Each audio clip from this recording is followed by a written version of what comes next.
जय हिंद दोस्तों। एक बहुत बड़ी खबर है जिसके ऊपर पश्चिमी मीडिया, चाहे वह न्यूयॉर्क टाइम्स हो, चाहे वॉशिंगटन पोस्ट हो, चाहे वॉल स्ट्रीट जर्नल हो, ज़्यादातर ने एक तरह से पर्दा डाल दिया।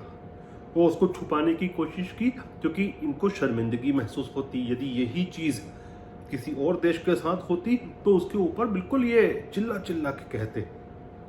और एक न्यूज़ यह है कि अमेरिका की जो सैन्य छावनियां हैं यूरोप में, जहां उन्होंने न्यूक्लियर वेपन्स रखे हुए हैं, वहां जो उनके सोल्जर्स काम कर रहे थे वो पिछले 8 साल से 2013 से लगभग जो प्रोटोकॉल्स हैं, जो पासवर्ड्स हैं, उनके कहाँ पर वेपन्स रखे हैं और कहाँ पर उनकी डमी रखी है, उन सबको याद करने के लिए जो फ्लैश एप्स होती है जिसपे स्कूल के बच्चे याद करते हैं, उस पर लिख लिख के याद करते थे और उसमें सारी डिटेल डालते थे। जैसे चेक प्रेप है जो ऐप है, एक का तो आया है, नामजद आया है सामने कि चेक प्रेप जो ऐप है उसका उन्होंने यूज़ कर रहे थे वो।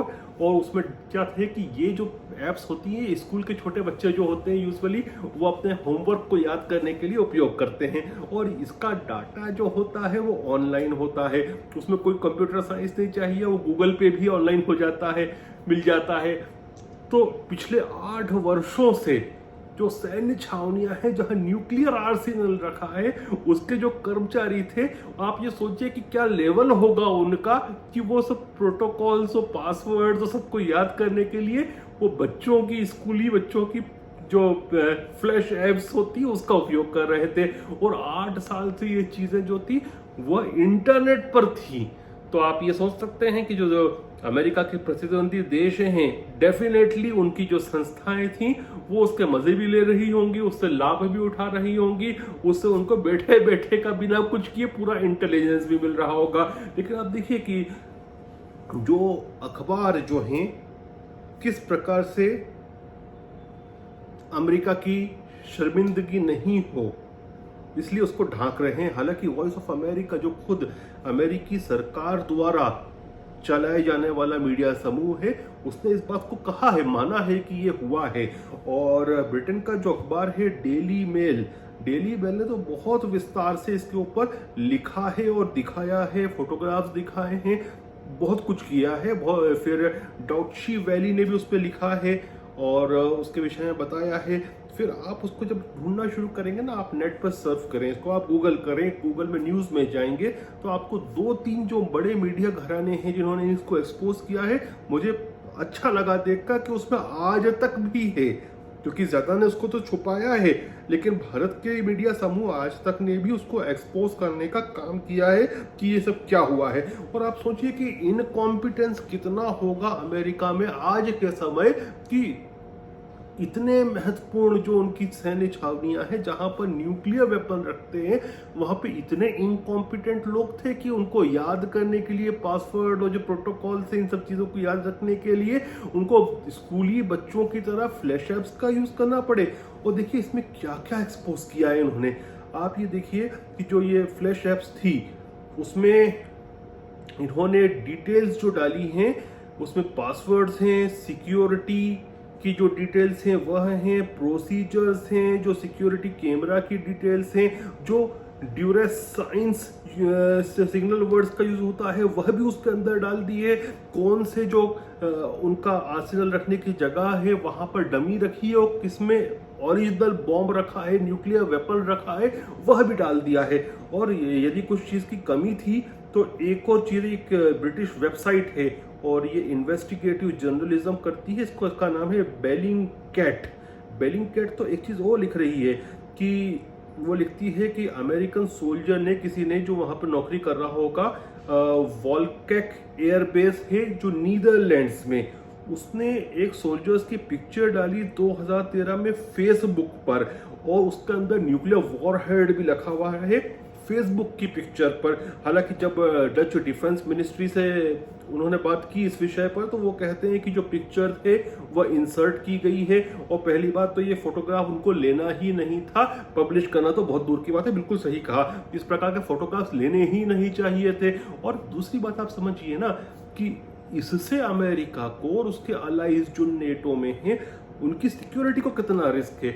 आप ये समझिए कि आतंकवादी संगठन हुए, फिर जो दुश्मन देश हैं उनकी जो इंटेलिजेंस एजेंसीज हैं वो वहाँ पे उनको यदि मालूम है कि पासवर्ड्स क्या हैं, प्रोटोकॉल्स कैसे हैं और साइंस कैसे हैं और कौन से खांचे में ओरिजिनल न्यूक्लियर एसेट्स रखे हुए हैं, तो वहाँ पर क्या नहीं कर सकते हैं। अब होता क्या है कि जब भी इन कंट्रीज से कोई पूछेगा कि आपके यहाँ पर अमेरिकन जो छावनियां हैं वहाँ पर क्या न्यूक्लियर वेपन रखे हैं, तो कंट्री ना इसको डिनाई करेगी ना एक्सेप्ट करेगी। माना जाता है यूजुअली कि यूरोप में जो है 5 कंट्रीज हैं जहाँ पर अमेरिका के न्यूक्लियर वेपन्स रखे रहते हैं। इटली में रहते हैं, जर्मनी में रहते हैं, टर्की में रहते हैं। आप सोच रहे होंगे कि टर्की में कैसे होते हैं, टर्की तो इसराइल को इतना विरोध करता है, अमेरिका का इतना विरोध करता है, लेकिन है यही इंटरनेशनल राजनीति है जिसमें बोला कुछ जाता है, किया कुछ जाता है, दिखता कुछ है, होता कुछ है।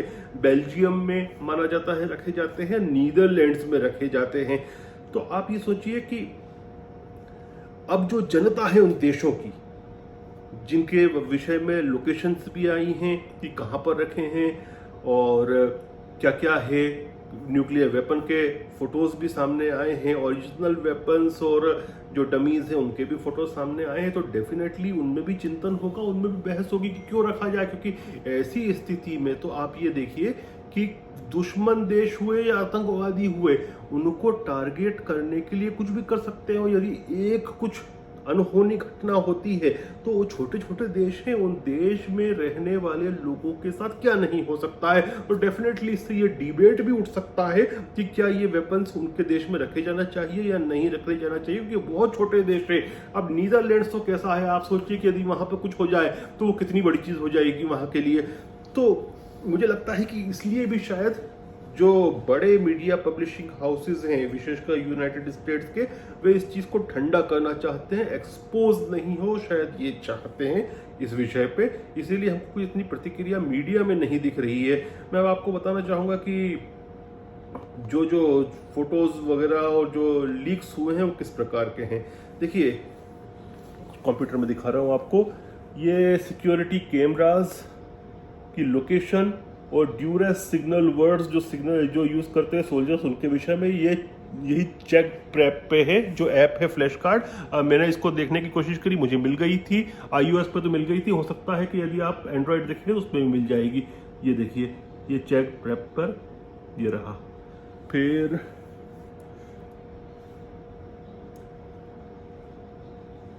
B1 न्यूक्लियर बॉम्ब, फिर आपको ये दिखेगा कि ये इनके फौजी हैं और फौजी जो हैं उनके साथ ये न्यूक्लियर आर्सेनल भी रखा हुआ है, प्लस ये गाड़ी खड़ी हुई है। और इस गाड़ी को यदि डिटेल में देखोगे तो ये मालूम पड़ जाएगा नीदरलैंड की है। ये देखिए, इसी गाड़ी को फोकस करते हैं तो उसमें नीदरलैंड का झंडा दिख रहा है, मतलब ये नीदरलैंड की बेस की है, ये भी मालूम पड़ता है। फिर इसमें 2 बॉम्ब रखे हैं साइड बाय साइड इस पिक्चर में, ये ओरिजिनल है, ये डमी है। इसमें ये भी बताया हुआ है कि जो ओरिजिनल है उस पर रेड मार्किंग है, नीचे वाला डमी है। तो आप ये देखिए कि ये क्या किया है अमेरिकन सोल्जर्स ने, और ये कितना इनकॉम्पिटेंस है। कैसे बेवकूफ लोगों को अमेरिका अपनी छावनियों में बैठा रहा है। और ये चीज चल रही थी 2013 से, और जो लास्ट हुई है वो 2021 के अप्रैल तक भी इन्होंने डाला है। तो आप सोचिए कि रशिया हुआ या जो अमेरिका के खिलाफ जो देश हैं, उन सबको तो बैठे बैठे मजे का माल मिल रहा है, बिना कुछ मेहनत किए, बिना इंटेलिजेंस खर्च किए सब कुछ मिल रहा है। पासवर्ड मिल रहे हैं, लोकेशन मिल रही है, डमी कैसा दिखता है ये मालूम पड़ रहा है, कि कहाँ पर रखा है ये मालूम पड़ रहा है। और डेफिनेटली ये भी मालूम पड़ सकता है फिर तो कि कौन कौन लोग वहां पर एम्प्लॉयड होंगे। जब एक सोल्जर 2013 में फोटो डाला जहाँ पे वो फेसबुक पे अपलोड किया, और वहां पर न्यूक्लियर वेपन रखा था, जिस पर डच मिनिस्ट्री बोल रही है कि नहीं ये था नहीं, इसको इंसर्ट किया है, लेकिन फोटो ही नहीं लेना चाहिए था। तो फिर ये भी मालूम पड़ता है कि वहां कौन काम कर रहा है। तो ये कितना खतरनाक है। और मुझे लगता है कि इस पर अब यूरोप में एक बहस चालू होगी कि क्या रखना चाहिए इतने छोटे देशों के अंदर न्यूक्लियर वेपन्स। हालांकि मुझे खुशी होगी, अभी तक अमेरिका बोलता नहीं है कि यदि न्यूक्लियर वेपन उन्होंने जापान में या दक्षिण कोरिया में भी रखे हैं चाइना के खिलाफ, तो मुझे खुशी होगी वहां पर तो कि ठीक है, चाइना के विरुद्ध यदि अमेरिका अपने न्यूक्लियर वेपन्स रख रहा है चीन की धरती पे, या फिर फिलीपींस की धरती पर या दक्षिण कोरिया की धरती पर, तो मुझे तकलीफ नहीं होगी, क्योंकि ये तो मालूम पड़ता है कि यूरोप में पहले से बातें चलती थी कि रखते हैं। टर्की के विषय में तो हमेशा कहता जाता था कि टर्की में रखे हुए हैं न्यूक्लियर आर्सेनल्स, लेकिन सरकारें मानती नहीं है। लेकिन अब जो है ना, ये तो खुद वॉइस ऑफ अमेरिका बोल रहा है कि ये लीक हुआ है, और लीक भी क्या हुआ है, ये तो ऑनलाइन इन्होंने खुद ने डाला है बेवकूफ़ी करके। खैर, बहुत अच्छी बात है कि हमारे लोग जो हैं मूर्ख नहीं हैं। हमारी सेना जो है वो बहुत कॉम्पिटेंट है, बहुत प्रोफेशनल है। ऐसे अनप्रोफेशनल काम भारत की सेना नहीं करती, ऐसी मूर्खता के, इनकॉम्पिटेंस के काम नहीं करती। अमेरिका को देखना चाहिए अपने गिरेबान में झांक कर कि कैसे इनकॉम्पिटेंट लोग जो किसी काम के लिए काबिल नहीं है, नाकाबिल लोगों को उन्होंने बिठा रखा है इतनी बड़ी जगहों पर। और शायद इसीलिए अमेरिका कहीं ना कहीं पीछे जाता हुआ दिख रहा है दुनिया के दूसरे कंट्रीज के मुकाबले। भारत में ऐसा कभी नहीं होगा, मुझे पूरी उम्मीद है। मुझे मेरी फौज पर पूरा विश्वास है कि बहुत प्रोफेशनल आर्मी है मेरी, दुनिया की सबसे अच्छी आर्मी है। जय हिंद, जय भारत।